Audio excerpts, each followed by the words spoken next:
전능하사 천지를 만드신 하나님 아버지를 내가 믿사오며 그 외아들 우리 주 예수 그리스도를 믿사오니 이는 성령으로 잉태하사 동정녀 마리아에게 나시고 본디오 빌라도에게 고난을 받사 십자가에 못 박혀 죽으시고 장사한 지 사흘 만에 죽은 자 가운데서 다시 살아나시며 하늘에 오르사 전능하신 하나님 우편에 앉아 계시다가 저리로서 산자와 죽은 자를 심판하러 오시니라. 성령을 믿사오며 거룩한 공예와 성도가 서로 교통하는 것과 죄를 사하여 주시는 것과 몸이 다시 사는 것과 영원히 사는 것을 믿사옵나이다. 아멘.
기쁜 줄 하나님께 예배드릴 수 있음에 감사합니다. 하나님, 요즘 바이러스 때문에 두려움 속에 살고 있지만 한편으로는 게을러지고 나태해지는 것 같습니다. 하나님, 이러한 환경에서도 게을러지지 않고 예배를 놓치지 않는 사람이 되게 도와주세요. 또한 바이러스로 인해 교회를 가지 못하고 있습니다. 이 바이러스가 종식되어서 하루빨리 다 같이 모여 예배드릴 수 있는 날이 올 수 있게 도와주세요. 감사드리고 예수님 이름으로 기도드립니다. 아멘. 사도들의 손으로 민간의 표적과 기사가 많이 되매 믿는 사람이 다 마음을 같이하여 솔로몬 행각에 모이고 그 나머지는 감히 그들과 상종하는 사람이 없으나 백성이 칭송하더라. 믿고 주께로 나오는 자가 더 많으니 남녀의 큰 무리더라. 심지어 병든 사람을 메고 거리에 나가 침대와 요 위에 뉘고 베드로가 지날 때에 혹 그 그림자라도 뉘게 덮일까 바라고 예루살렘 그늪 허다한 사람들도 모여 병든 사람과 더러운 귀신에게 괴로움 받는 사람을 데리고 와서 다 나음을 얻으리라. 대제사장과 그와 함께 있는 사람 즉 사두개인의 당파가 다 마음에 시기가 가득하여 일어나서 사도들을 잡아다가 옥에 가두었더니 주의 사자가 밤에 옥문을 열고 끌어내어 가로되 가서 성전에 서서 이 생명의 말씀을 다 백성에게 말하라 하매 아멘.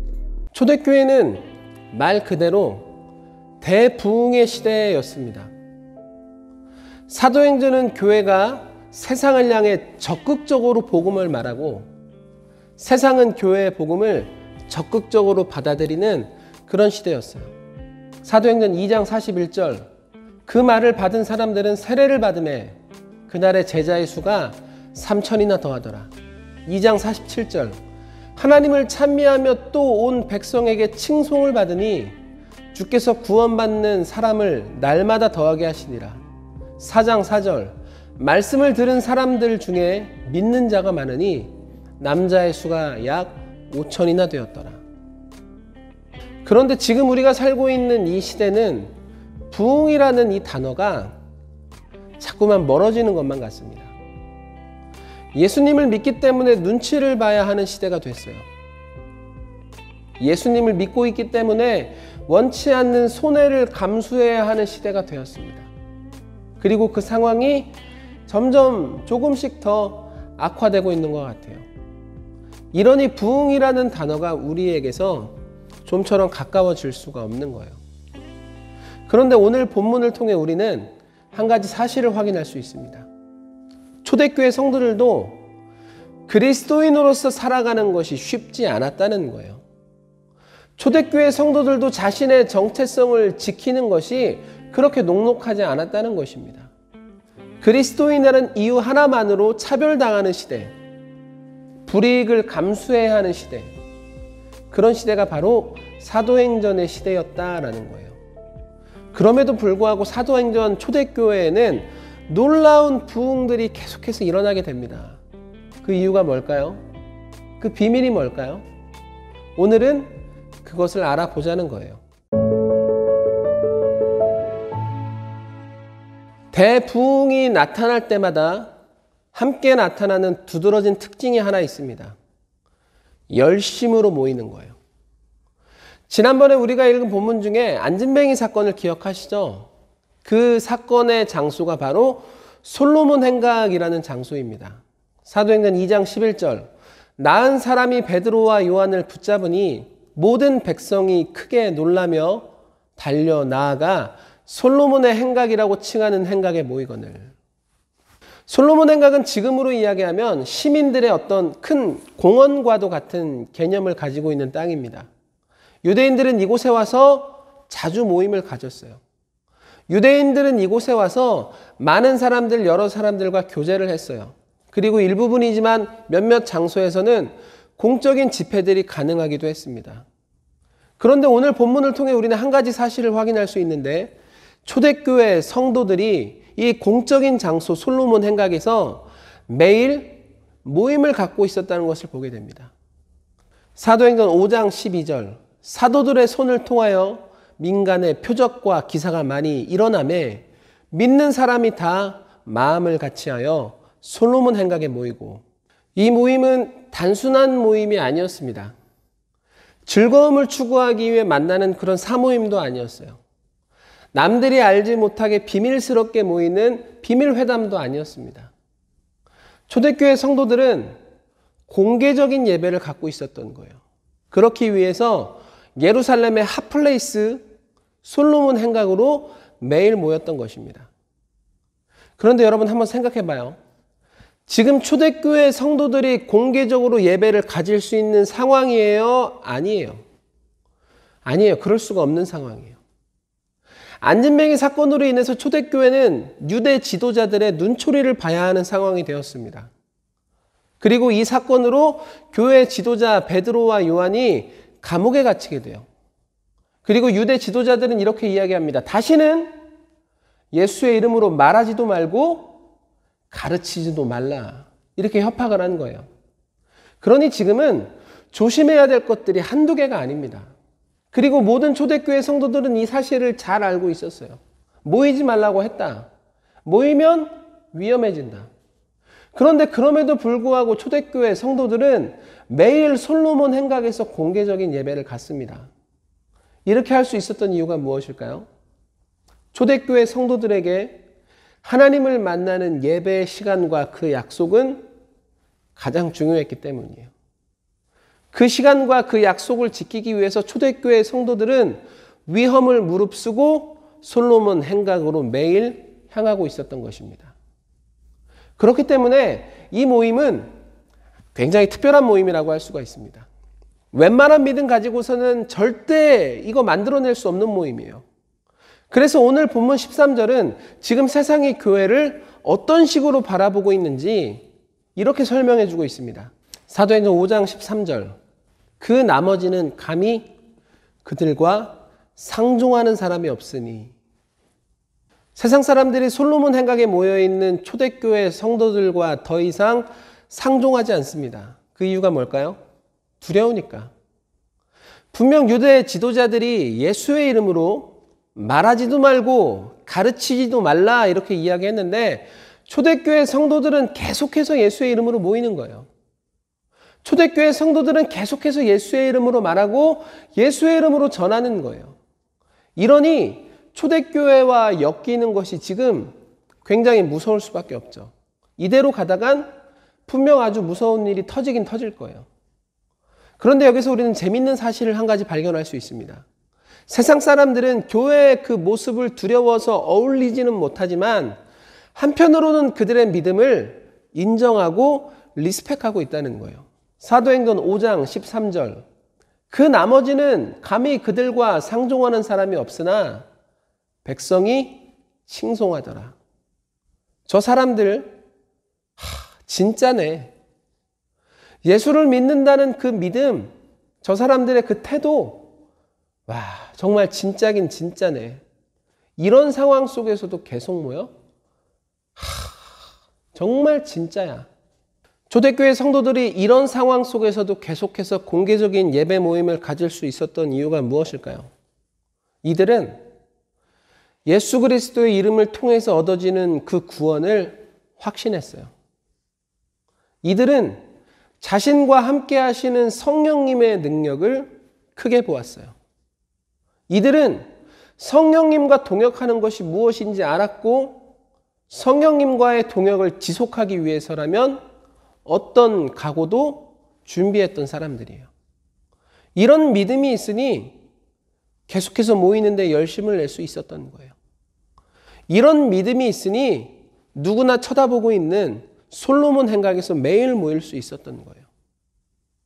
사랑하는 태거 여러분, 부흥이란 무엇입니까? 부흥은 모이는 열심이에요. 예배를 향해 예배와 함께 열심으로 모이는 사람들, 이것이 부흥이에요. 어떤 교회든 그 교회가 건강한지 연약한지 바로 알 수 있는 표면적인 기준을 갖고 있습니다. 그것이 무엇입니까? 공식 예배. 사람들이 그 예배에 얼마나 참여하고 있느냐, 사람들이 그 예배를 얼마나 기다리고 얼마나 사모하고 있느냐.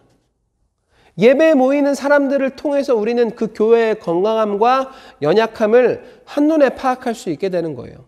물론 지금 우리 태그는 예전처럼 교회에서 함께 예배를 드릴 수 있는 상황은 아닙니다. 그런데 내가 한 가지 사실을 기억하고 있는데 이전에 우리 태그는 그 출석률이 언제나 제적의 80% 이상이었다는 거예요. 물론 전체 숫자가 맞지 않기 때문에 대놓고 자랑할 수는 없습니다. 그런데 나는 대치동 한가운데서 예배를 사모하고 기다리고 있었던 여러분과 예배를 드릴 수 있었던 그 시간이 너무나도 자랑스러운 거예요. 너무나도 나에겐 그것이 큰 기쁨이 됐던 거예요. 그렇기 때문에 나는 성전의 문이 다시 열리는 그날이 두렵지 않습니다. 그때까지 노재영 목사가 하나님 앞에서 말씀의 중심만 잘 잡고 있는다면, 그때까지 태그 교사들이 성령과 함께하며 하나님 앞에서 뭐가 진리이고 뭐가 허상인지 분명하게 구분만 하고 있는다면, 그때까지 우리 태그가 태그의 그릇을 깨트리지 않고 잘 지켜내고만 있는다면 하나님은 이전과 같이, 아니 이전보다 더 큰 부흥의 시간을 나는 우리에게 허락해 주실 것을 믿습니다.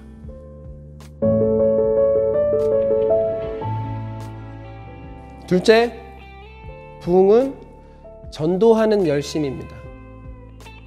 전도는 부흥의 시대가 나타날 때마다 함께하는 가장 두드러진 특징 중에 하나입니다. 당시 초대교회가 복음을 얼마나 열심히 전했는지 사도들의 두 번째 재판 과정에서 굉장히 재미있는 장면이 하나 연출됩니다. 사도행전 5장 26절, 이르되 우리가 이 이름으로 사람을 가르치지 말라고 언금하였으되 너희가 너희 가르침을 예루살렘에 가득하게 하니 이 사람의 피를 우리에게 돌리고자 함이로다. 지금 재판장이 사도들에게 뭐라고 말하고 있는 거예요?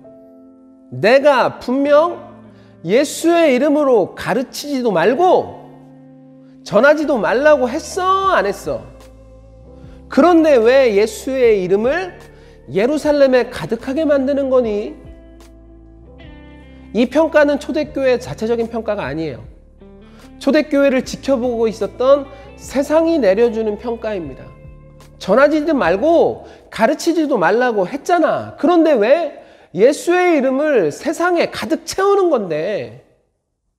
아이러니하게도 우리는 세상의 평가를 통해서 초대교회가 얼마나 열심히, 얼마나 뜨겁게 복음을 전했는지 확인할 수 있게 되는 거예요. 이들은 가는 곳마다 복음을 전했다는 거예요. 이들은 만나는 사람들마다 예수의 이름을 말했다는 거예요. 전도가 무엇입니까? 부흥과 함께 나타나는 가장 두드러진 특징입니다. 이렇게 초대교회가 예루살렘 모든 곳을 예수님의 이름으로 가득 채우기 시작하자 어떤 열매들이 맺히기 시작합니까? 사도행전 5장 14절, 믿고 주께로 나아오는 자가 많으니 남녀의 큰 무리더라. 복음을 듣고 큰 무리의 남자와 여자들이 교회로 몰려오기 시작했다는 거예요. 아까 이야기했지만 사도행전 시대는 예수님을 믿기에 편한 시대는 아니었습니다. 물론 본격적인 그런 협박이나 핍박이 시작된 것은 아니에요. 그러나 눈치를 봐야 되는 상황이에요.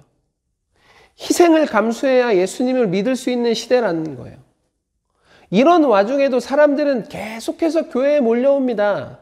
그 이유가 뭘까요? 첫째, 아까 확인했던 것처럼 복음을 전하는 사람들의 숫자가 굉장히 많았기 때문이에요. 많이 전하니 많이 거두는 거죠. 굉장히 단순한 이치입니다. 둘째, 교회가 세상에 보여주고 나타내는 그 모습들이 세상 사람들이 보기에 아주 매력적인 모습으로 비춰졌기 때문입니다. 사랑하는 태그 여러분, 이것이 그리스도인들이 세상 속에서 살아갈 때 정직하고 당당하고 올바르게 살아가야 하는 아주 결정적인 이유라는 거예요. 우리는 정직하고 당당하고 올바르게 살아가기 위해서 예수님을 믿는 것은 아닙니다. 그러나 예수님을 믿는 사람들은, 그리스도인들은 정직하고 당당하고 올바르게 살 필요가 있다는 거예요. 왜? 우리가 100번, 1000번 예수의 이름을 말하고 전한다 하더라도 우리의 인생이, 변화되고 달라진 우리의 인생이 세상 사람들에게 매력적으로 비춰지지 못한다면 전도가 어려워지기 때문이에요. 처음 교회 나온 사람들한테 그 이유를 물어보면 많은 사람들이 이렇게 대답합니다. 나를 전도한 그 사람의 인생이 너무 행복해 보였어요. 나를 전도한 그 사람의 인생이 왜 그렇게 당당하고 왜 그렇게 정직한지 나도 그렇게 살고 싶었어요. 우리가 복음을 아무리 매끄럽게 잘 전한다 하더라도 그리스도인이 보여주는 인생의 그런 모습들이 세상 사람들 보기에 매력이 하나도 없다면 그것이 전도로 이어지기가 어려워지는 거예요. 그런데 우리는 여기서 한 가지 질문을 해볼 수 있습니다. 세상에 정말 교회를 부러워하기는 해요? 정말 교회를 동경하긴 하냐고요? 그럼요. 세상은 교회를 부러워하고 동경합니다. 초대교회가 그 모습을 아주 잘 보여주는 거예요.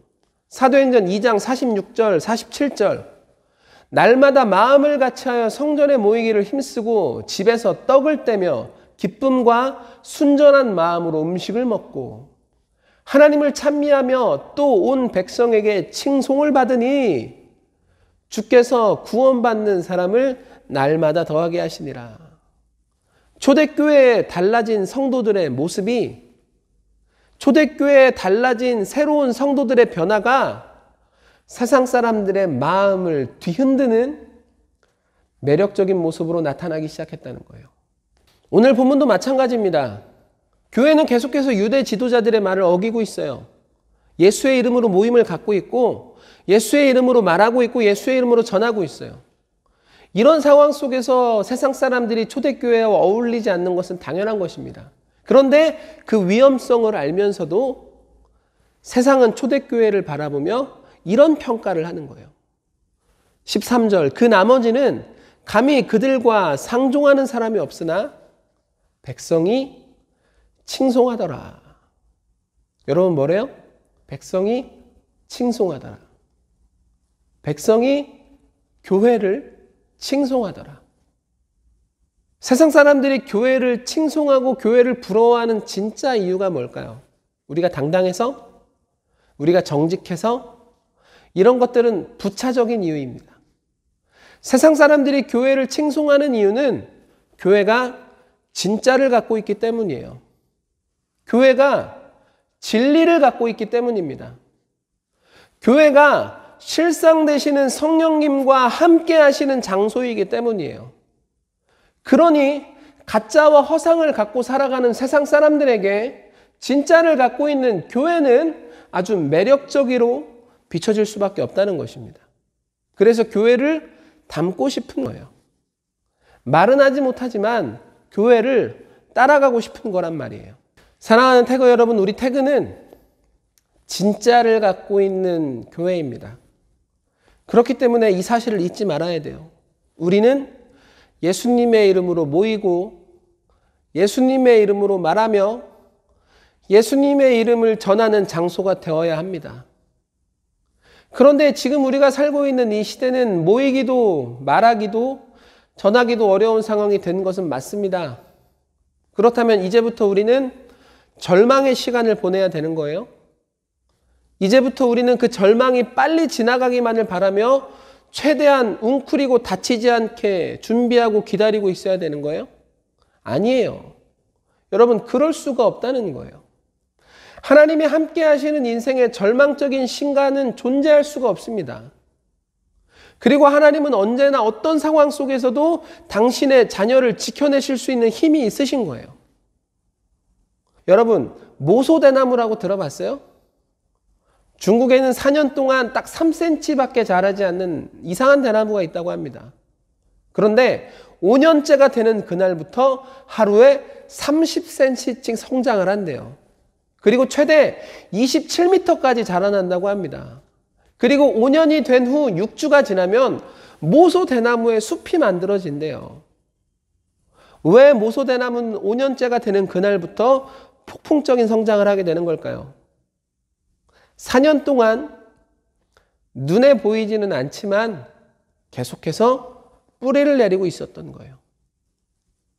4년 동안 눈에 보이지는 않지만 계속해서 기반을 다지고 있었던 거예요.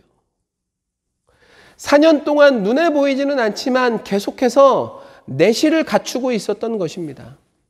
그리고 때가 되니 빠 하고 성장이 나타나는 거죠. 말씀을 전하다 왜 갑자기 식물 얘기를 하냐고요? 여러분, 하나님은 창조주 되십니다. 모소대나무가 성장하고 자라나는 그 성장 법칙도 하나님께서 만드신 거예요. 그러므로 하나님께서 만드신 그 법칙과 그 섭리는 반드시 우리 인생과 우리 교회에 적용될 수밖에 없다는 것입니다. 하나님께서 만드셨으니까. 로마서 5장 3절 4절 다만 이뿐 아니라 우리가 환난 중에도 즐거워하나니 이는 환난은 인내를, 인내는 연단을, 연단은 소망을 이루는 줄 알미로다. 코로나로 인해서 교회의 모든 움직임이 멈춰버린 것만 같습니다. 이제 교회의 부흥은 꿈이 돼버린 거예요? 이제 교회의 모든 가능성은 사라진 거예요? 아니에요. 교회 부흥의 평가 기준은 우리 눈에 보이는 것들이 아닙니다. 교회의 주인은 사람이 아니라 하나님이시기 때문이에요. 그렇기 때문에 교회의 부흥은 사람의 어떠함이나 사람의 흥망성쇠에 달린 것이 아니라 하나님의 뜻에 달려 있다는 것입니다. 그리고 하나님은 예수의 피값으로 세우신 교회를 사랑하시는 거예요. 그리고 하나님은 교회를 통해서만 예배를 받으시고 교회를 통해서만 세상에 역사하고 일하십니다.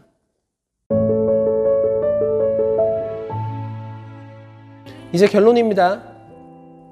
이제 하나님의 부흥이 무엇인지 조금은 이해가 되나요?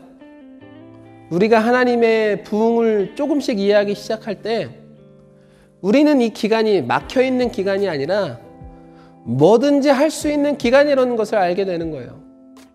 사랑하는 태그 여러분, 기도로 더 깊이 하나님 앞에 뿌리를 내립시다. 기도로 더 확실하게 우리 아이들을 지켜내고 보호합시다. 기도로 더 크게 나의 믿음을 키워내고 기도로 더 풍성하게 나의 내면을 갖고 나갑시다. 우리가 눈에 보이지 않는 것들을 이렇게 준비하기 시작할 때 하나님은 반드시 하나님의 때에 하나님의 부흥을 우리 태그에게 부어주실 거예요. 결국 초대교회는 8장에 와서 더 이상 견딜 수 없는 고난으로 인해서 뿔뿔이 흩어지고 갈라지게 됩니다. 이제 교회는 끝난 거예요? 이제 교회는 망한 거예요? 그런 거 아닌 거 우리 잘 알고 있잖아요. 뿔뿔이 흩어지고 뿔뿔이 갈라진 그 순간 속에서도 하나님은 교회와 함께 하시는 거예요.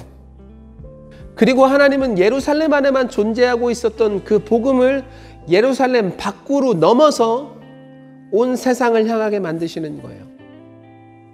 오늘 말씀을 꼭 기억하길 바랍니다. 하나님은 어떤 상황 속에서도 어떤 순간 속에서도 하나님이 사랑하시는 하나님의 교회에 하나님의 부흥의 때를 주십니다.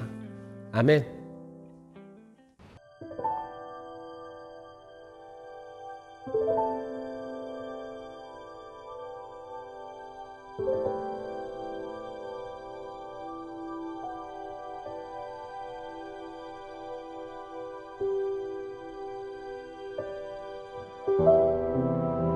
하늘에 계신 우리 아버지여, 이름이 거룩히 여김을 받으시오며 나라에 임하옵시며 뜻이 하늘에서 이룬 것 같이 땅에서도 이루어지이다.